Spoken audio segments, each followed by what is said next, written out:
Salutations, aventuriers des âges oubliés. Bienvenue dans les Contes de Cimmérie, une nouvelle saga née des terres sombres et sauvages, imaginée par le grand Robert Ervin Howard. Aujourd'hui, nous n'allons pas suivre les pas du plus célèbre cimérien, mais ceux d'un autre fils de la Cimmérie. Un guerrier dont le nom est murmuré avec crainte et respect dans les tavernes enfumées et sur les champs de bataille sanglants. Korag. Imaginez des collines sombres balayées par des vents glacials, une terre où chaque jour est une lutte pour la survie. C'est de ce berceau impitoyable qu'est issu Korag. Son histoire n'est pas celle d'un roi, mais celle d'un homme forgé dans l'acier et le silence, dont la jeunesse fut une succession d'épreuves. Il a appris à chasser avant de savoir parler, à se battre avant de connaître la peur.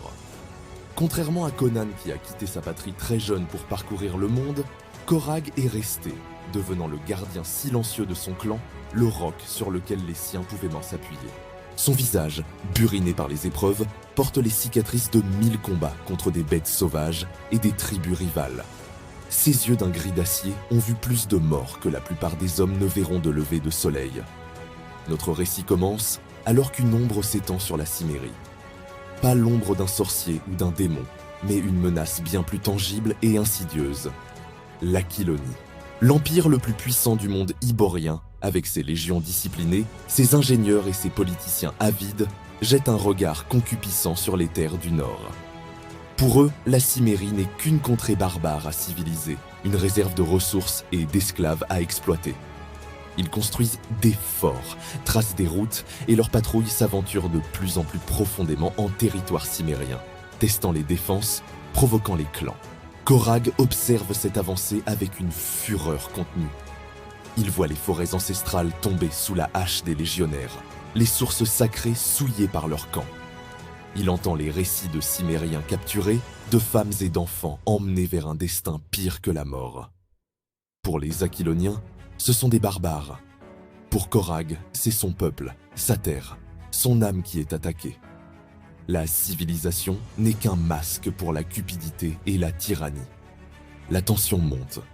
Les chefs de clan, divisés par d'anciennes querelles, peinent à s'unir. Certains, aveuglés par l'or aquilonien, sont prêts à trahir. D'autres, plus sages, savent que seule l'unité peut repousser l'envahisseur. C'est lors d'un conseil tendu, sous un ciel lourd de neige, que le point de rupture est atteint. Un émissaire aquilonien, le légat Valerius, arrive avec une arrogance démesurée, exigeant la soumission des clans et un tribut en hommes et en fer.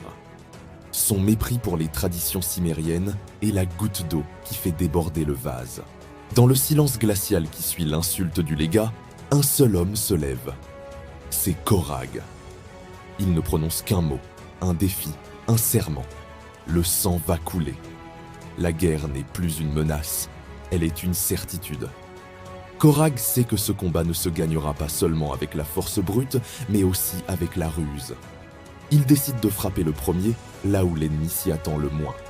Il rassemble une petite troupe de guerriers, les plus aguerris, les plus silencieux. Pas une armée pour une bataille rangée, mais une meute de loups pour harceler le lion. Leur cible, le fort de la Vigie Noire, un avant-poste aquilonien récemment construit, symbole de leur arrogance.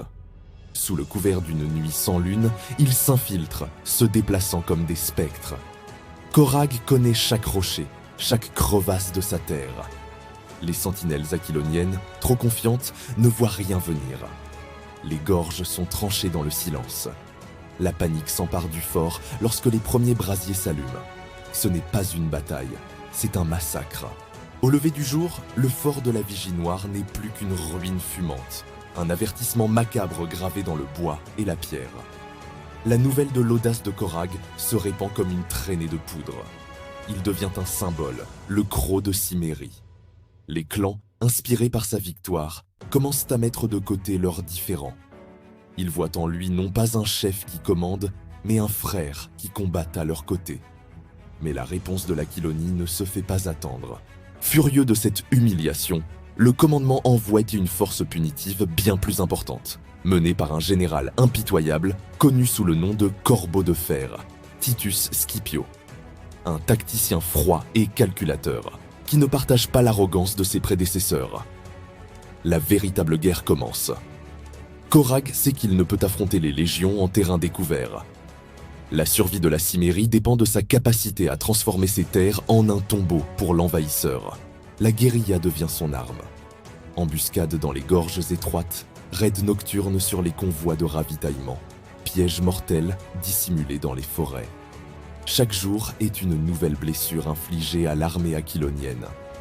Les légionnaires, habitués aux batailles rangées, perdent pied dans cet environnement hostile où chaque ombre peut cacher un ennemi.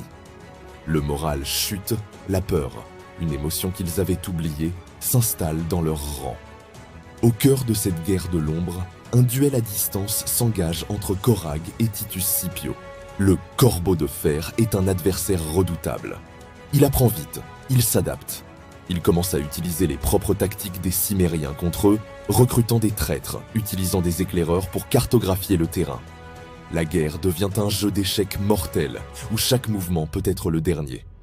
Korag est poussé dans ses derniers retranchements. Il doit non seulement anticiper les mouvements de son ennemi, mais aussi maintenir l'unité fragile des clans, une tâche parfois plus difficile que de combattre les Aquiloniens eux-mêmes. L'hiver approche, le plus grand allié des Cimmériens. Un hiver d'une férocité légendaire, qui gèle le sang dans les veines et brise les volontés les plus fortes. Korag sait que c'est sa chance. Titus Scipio, pressé par ses supérieurs, décide de jouer son va-tout. Une offensive massive pour capturer Korag et écraser la résistance avant que la neige ne rende toute opération impossible. Il tente un piège, utilisant un village cimmérien comme appât. Mais Korag, prévenu par ses espions, retourne le piège contre son auteur. La bataille finale a lieu dans la vallée des murmures hurlants, un défilé balayé par des vents glaciaux. Il attire les légions dans le piège.